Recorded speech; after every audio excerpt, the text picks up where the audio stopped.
Happy New Year, all of my Aquarius people out there, sun, moon, and rising. It's time to have a look and see what's going on when it comes to your 2026 major astrological highlights. Part 1. We're talking about part 1 in this video because I was getting ready to do all of the yearlies for everybody, and I was like, this is a hell of a lot of information. None of it's going to get retained. And what's the point in making astrology and tarot videos if none of it's actually going to be put to use in life? So we are going to be doing part 1 and part 2 in different videos. In this video, we're going to be talking about January until June, so quarters 1 and quarter 2. We'll come back for part 2 later. Don't forget to like and subscribe so you know when part 2 and all my other videos on this channel come out. And if you ever want to get a personal reading with me, head on over to my website. It's integrativemysticism.com. So what's going on when it comes to your 2026? Well, the first quarter begins with Jupiter retrograde, continuing his retrograde from the end of 2025 in Cancer, in your 6th house of work, your reputation, your schedule, as well as anything relating to your community standing and the value you get back for what you're putting out there.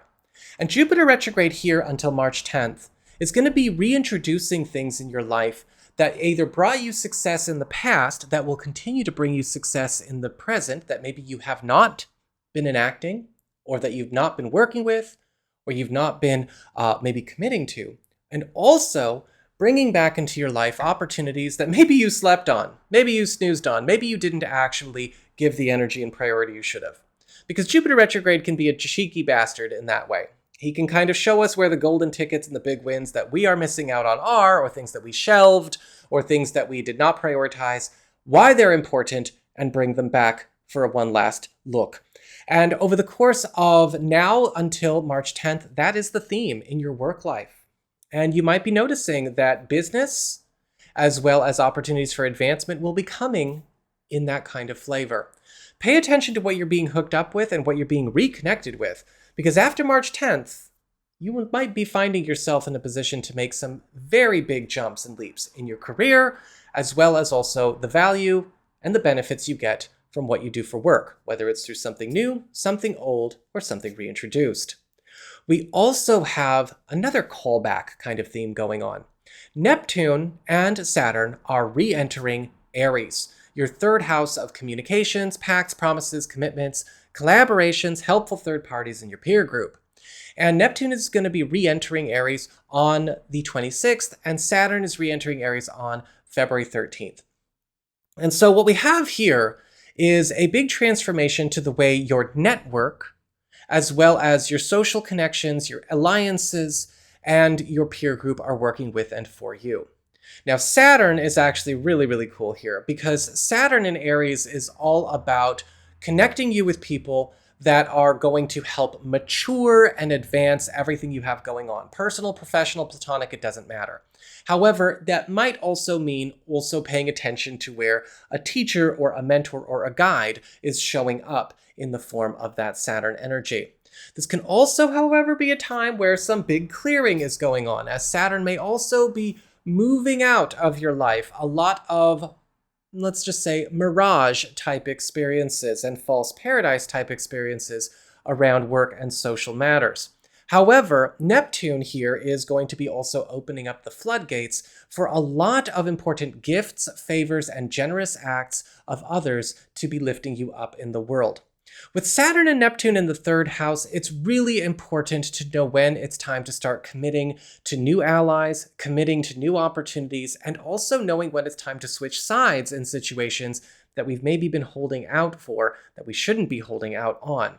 Sometimes Neptune and Saturn in the 3rd house can also open doors and open roads for us that we've not been able to open for ourselves, but it requires us to get away from patterns, from loyalties, connections, or binding agreements that we've been subject to. And that might be a big theme of your 2026. In fact, there's going to be some serious callbacks going on with regards to these two. Callbacks to quarter 2 of 2025. Think back to April, May, and June of 2025, because a lot of us were enjoying a great deal of new opportunities, new wealth, new business, as well as new adventures that seemed to be actually getting ready to open up a brand new day. Unfortunately, as we got to July and August, a lot of holdout, possessive, heel-dragging energy kind of brought the world back into no-life COVID shut-in vibe. And we all ended up kind of getting stuck in kind of a stagnant space. The good news is that whatever was trying to help out in April, May, and June 2025 is going to get a chance to come back. And there's no stopping it this time. We also have a solar eclipse new moon in your sign on the 17th of February. And this is going to be setting up a 3-month period from the 17th of February to the 17th of May, where some kind of personal goal, ambition, or road that you've been on alone is going through a major reinvention. Because whenever we have any activity in our sign, it calls us back to our journey, our personal story. Now, it's also likely with a solar eclipse new moon in your sign that there could be a transformation to a situation where you have been maybe running the show or leading the show. This is opening up a new opportunity for maybe even a place for you to set up shop with something that is very valuable to you, but you've not been able to move or alter or get established with the way you'd like. We also have a lunar eclipse full moon in Virgo on March 3rd, creating a very electric 3-month period in your 8th house of shared resources, passive income, intimacy, self-employment earnings, and bonus capital. And a lunar eclipse in Virgo for an Aquarius makes for a very hot period of time. In fact, a lot of you might be noticing your love life and your sex life becoming a lot more wild, outgoing, and adventurous. And a lot of you are kind of getting a chance to let your hair down. Partnerships are becoming a lot more adventurous and also a lot more uninhibited. But also it brings in an era of experimentation and adventure to your love life. And so a lot of you might be getting a chance to not only go wild, but indulge in some serious fantasy fulfillment. This eclipse is also going to help you do a very serious purge of some kind of liability or debt that has been actually a very bad hamper or ball and chain financially. Quarter 2 gets moving with Uranus leaving Taurus and moving on into the sign of Gemini. And this is going to be on April 26th. 26th. And this is actually ending a 7-year cycle for you. See, the last 7 years, Uranus has been in your 4th house of home, family, living situation, and home economy, creating for a lot of instability around family relationships, but also planting roots or finding the ideal space or spot you could call home in the world. And it's possible a lot of you Aquarian people have been feeling as though you have been stuck in a chaotic situation that has a lot of activity, but no real movement. Uranus can also create a lot of challenges when it comes to getting a chance to feel safe and secure or grounded in a home economic situation. It's almost like something's always coming in, going out, and it's just always in flux. This shift is going to be relieving a lot of problems a lot of you Aquarian people may have been having in that regard this last 7 years. But he is moving into Gemini, your 5th house of love, romance, and partnerships. And here he's a lot more friendly. Uranus likes being in the sign Gemini because it's all about air, and Uranus did not like being in Taurus.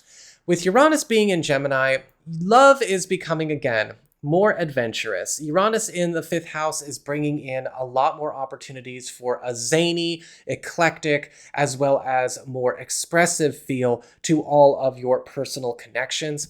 Your love life is also going to be taking you out of your bubble and out of your comfort zone, or you may even be finding you're getting a chance to reconnect with a wilder side of a younger self, not only in you, but maybe a partner or somebody new.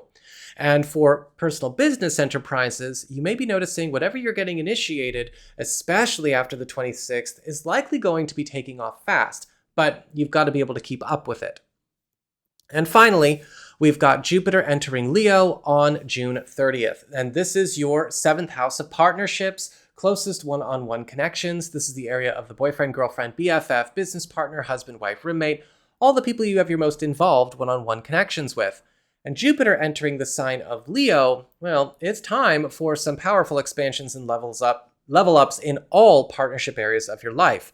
You might be noticing, especially in quarters 3 and 4, business partnerships are becoming a lot more enterprising, a lot more thriving, and also getting in a lot more achievements under their belt than they normally have in the past. If you've been looking for business partnerships and alliances to help grow yourself and your career, this is going to be a beautiful time.